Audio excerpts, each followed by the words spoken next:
And hey, everybody, it's Brian from the Big Sci-Fi Podcast. I'm here with Steve, Adeena, and Chris. We're from all over the planet, don't you know? And it's our in-between season video contact just for you, our faithful fans. We're so excited to show you who we are for 4 shorter episodes of the Big Sci-Fi Podcast as we prepare for the next season of our podcast. We're real excited about it, really psyched about it, actually. For this in-between season content, we've decided to write more flash fiction. We're having such a blast doing that. And so we wanted to do it one more time. And what is flash fiction, you might say? Well, for us, it means 1,000 words or less, original story using 4 chosen words. Each of us picked our own word, and we have to use all 4. And we have chosen the words bubblegum, isotope, radar, and octopus. Did I count right? Do I have 4 fingers up? Please tell me I do. Yes. Yeah, 4, not 1, but 4. Yes. Awesome. Yes. How many fingers am I holding up? That's not very funny. You know. All right. So, anyways, next in line we have the engineer and the physicist. And she was pretty harsh on Steve's story last week. No, she was. I feel like there's something harsh stirring up inside of me for her. No, I'm just kidding. A little knowledge is a dangerous thing, okay? And she's got right. That's exactly it. She has a lot of knowledge, so there you go. I think all 4 of us should write a book together eventually, and that would be cool. We'll see. But anyways, Adeena, it's Aunt Adeena, is about to share her story for all of us. So grab your cup of tea, whatever beverage of your choice, maybe a little snack, and listen for the next few minutes to the wonderful Adeena Mignogna. Thank you. Okay. My story is titled An Octopus Named Isotope. Oh, 2 words. Strawberry watermelon? Sage asked, eyeing the plastic bag Remy had just handed over. Sage was justified in asking. After all, Remy had already missed the instruction to bring a reusable bag. He could have easily missed this too. Yes, Remy replied, but you should let her try the sour blue stuff. Hubba Bubba has other bubblegum flavors, you know. Sage dropped the bag on the table and pulled out the bubblegum. Isotope's had a hard life. I don't want to stress her out anymore, Sage said, walking to the open-top aquarium. Isotope could have gotten out if she wanted, but Sage had built up some trust with her, and Isotope stayed put. Oh, shoot, Remy said. Sorry about the plastic bag. Sage shot Remy a side eye. He quickly hid it from view of the tank. Sage gently tapped the water surface, holding up the bubblegum in front of the aquarium. Moments later, a tentacle appeared, then another, followed by a body. Isotope looked like a typical octopus, except she had 6.5 tentacles. A year ago, Sage had found her washed up on the beach, 2 tentacles trapped in plastic bags.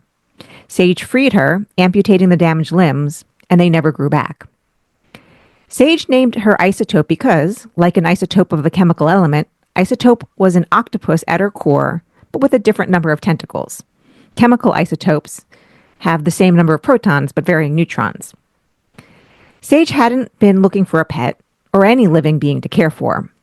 But something about Isotope, and maybe the essence of an octopus, felt exactly right. After all, Sage was keenly aware that people, or pets, came into your life when you needed them the most. At least Sage wanted to believe that. For the past couple of years, Sage's research had stagnated. One failure, one rejected proposal after another. Everyone was diving into the exoplanet field, and Sage wanted to take her specialty, radar to study deep into planets, to the next level. Still can't believe she likes bubblegum, Remy said, plopping onto a stool. He'd been an undergrad when Sage was a PhD candidate, studying electrical engineering before abandoning it to follow Sage into planetary geology. Sage unwrapped a piece of bubblegum and dropped it into the tank, just in front of Isotope, who snatched it before it hit the bottom. I don't know what I'm going to present to the review panel, Sage said, changing topics. Isn't the proposal due in a few weeks? Remy asked. Yes, but it's no different from last time. Not really. We're using cheaper parts. The overall budget is lower. But if all I go in with is, hey, we have the same lousy exoplanet radar system, it's just cheaper, it'll be a disaster. The two fell into a silence. Remy had nothing to offer in response. Sage turned back to the tank. "Good morning, Isotope," she said. Isotope stretched and retracted her tentacles fluidly, exploring the complex environment Sage had developed over the year. Sage knew Isotope bored easily, so she frequently rearranged the items in her tank around. Last night, she'd made a new setup, and now Isotope was busy poking her tentacles in and around the newly formed structures, finding the hidden toys Sage had left. "She adapts so quickly," Sage remarked. "I might need to change things around daily." Remy made a noise, booting up his laptop. "Remy," Sage said, "what if radar could stretch? What if it could adapt based on real-time feedback?" "Feedback from what?" "Well, the surface of a planet, of course," Sage responded quickly, moving to her laptop before pushing it aside for pen and paper. "Here," she said, "instead of using fixed pulse frequencies, what if the radar could alter its signal shape on the fly?" Sage furiously scribbled, her mind spinning through possibilities. It was like a sudden flash of light. She could see it now. Radar that adapts, not just to the terrain, but the environment itself. The surface of a planet would send feedback, but it could do more. If she could somehow manipulate the radar's resonance frequency, maybe she could break through the physical limitations of the current system. "Subspace resonance," Sage whispered, mostly to herself. Remy barely looked up. "Sounds a bit Star Trek-y, Sage." "I know," she said, tapping her pen on the paper. "But what if it could work? What if radar could alter its wave patterns in real time, shifting its frequency and energy to achieve faster-than-light communication?" "FTL?" Remy paused. "That's a long way from just exploring planetary surfaces." I know, Sage said. "Maybe that's it. What if I focused on other problems? Take everything I know and create a system that uses the planet's magnetic field or ionosphere to amplify a signal." She started scribbling down equations, refining the concept. It wouldn't be FTL in the traditional sense, but it could let us send real-time data across vast distances faster than we thought possible. She glanced at Isotope, happily munching away on her bubblegum. "If she can adapt, maybe we can too." Remy smirked. "So radar that learns on its own, like her?" "Exactly," Sage grinned. "We use an adaptive algorithm for real-time signal shaping. The radar shifts its frequencies and pulses based on environmental conditions, syncing with the planet's natural resonances to send faster signals." Sage stood, pacing the room, feeling the electric charge of possibility. The research, the stagnant years, the failures, all faded as her mind focused on the challenge ahead. Isotope's tentacles waved lazily in the water, seemingly in agreement. Sage looked up at Remy and smiled. "We're going to make it happen, Remy. I just need to figure out the first step." Remy chuckled. "Maybe Isotope has some more ideas. She looks quite pensive with her bubblegum." Sage laughed softly, their shared optimism settling in. This wasn't just a proposal anymore. It was the start of something much bigger. She might even need to credit Isotope on her proposal. The end. Wow. Yeah, exactly. I agree. I think we just had a breakthrough in radar technology here. Yeah. So this is all like there is adaptive, and there in real life there really is like some adaptive radar stuff. But most of what I was saying is kind of a little bit gibberish. Yeah, it's nothing like what I'm describing about using a magnetic sphere. Blah blah blah. It's, yeah, that is made up gibberish, basically. But there is like yes, it is the word I was going to use. Yeah. But again, if you can look up like adaptive radar or something, and that is like a thing. I'll be darned. Cool. But the other thing, and the reason I got the idea, and it was bothering me so much that I could not find this. So I'm, on like a lot of us, on a bunch of newsletters of things. So like one newsletter I get that I just skim is a little bit sciencey, and I could have sworn it was in that newsletter, but then I just searched for it generally of an octopus blowing bubblegum, like chewing and blowing bubbles with bubblegum. Like I thought it like came with a little video. I don't know if I'm just making this up in my head. I went and searched and I can't for the life of me find it. So I don't know. But that's where I got like when we came up with octopus and bubblegum, my brain immediately went to thinking about this video that I either made up in my head or actually saw. Don't octopus have beaks? Yeah. So chewing would be difficult? Well, I don't. I mean, like it's a. I don't know. Okay, like I said, it's fiction. It's fiction. Your octopus can chew. Like I said, I might have. Like I don't know. Yeah. I don't know if this thing that I saw was real or not. I really think I saw it in a newsletter come through, and I just can't find it.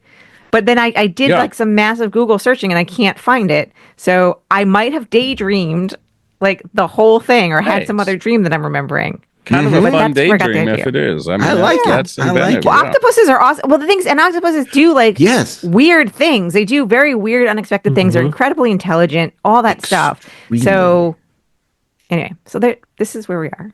Hope you like my story. We did. It was great. That was cool. Really well done. And again, how many words? Because it sure seemed like there was 2,000 words spoken there. Yeah, no, it was not. My info is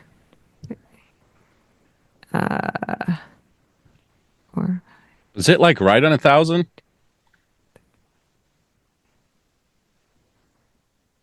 It's 998 without the title. Okay. Oh, 998. That's pretty good. Yeah. Well, and so what I do, and I was thinking I was probably going to like maybe make a little blog or write some posts about this, is to actually explain what I do in terms of like take some phrases and show like, because what I initially do is I just write and I don't worry about the word count much at all. And it'll get to be like 1,200, 1,500. And then I start chopping out. But then also like my natural tendency, and I think other people, is to be a little too wordy. And then you can, cut down. Like instead of saying, like cream of cheese, you say cream cheese. Like where you flip things around, or I think for you too, Adeena, it makes sense that you would just write, because you are a prolific and busy writer. Like you are always writing blogs, you're writing short stories and fiction like this, you're writing your books. So you're probably thinking about, maybe this could become something else, or I could build on this, or it could become right. No, I really don't. Although that is a problem. No, I don't think of it like that. No, I don't think of it like that. But it is a problem that I've had, especially earlier in my writing career, where I would write what I thought was a complete short story, and lots of the feedback I would get is, no, this is like a first chapter of a book. It's not really the complete story. And to really learn like how to make a complete story. Now, again, anything can be taken and expanded on. Right. But I'm normally not. I'm normally really just thinking about trying that way. Okay. Now, that said, once I look at, like I say I have 1,500 words and I'm starting to chop down, and I have to chop a third of the story off. That's when I start thinking, well, wait a second, can I chop it, or is this really meant to be a longer story? And the story that I'm working on for my upcoming email newsletter, that's actually the problem I'm having. However, what I've done in my email newsletter is I have a couple threads where I'm like, it's the same character in different flash fiction stories. And so it is kind of like there is a continuation, because it's like using the same character in multiple stories. Interesting. And the character I'm writing, he is in multiple stories up there. So whatever my point was. Cool. Well, we appreciate you sharing your creativity and your story with us. So just like we have the first 2 episodes and episode 3 here, if we enjoyed Adeena's story, nod. All right. So far, we're 3 for 3, folks. Yes. I'm very nervous about my story next week. I hope I get a head nod as well. Thank you guys for listening to this episode, the in-between of the Big Sci-Fi Podcast, our special in-between season content. If you enjoyed this episode, drop us a line at the Big Sci-Fi Podcast at gmail.com. Like us on Facebook, Instagram, all those good places. And please follow, subscribe, rate, write a review of our podcast on whatever platform you listen to us on. It's really helpful with those algorithms, don't you know, to get our podcast in front of more people. Until next time, make sure you check out all of So Eloquent Am I Tonight. Yes, and you are. Also talking like Yoda without the voice. So check out TrekGeeks.com, our podcast network. We're so grateful for those guys, Bill and Dan, and all the great podcasts on the network. Check it all out at TrekGeeks.com. Until next time, have a wonderful day.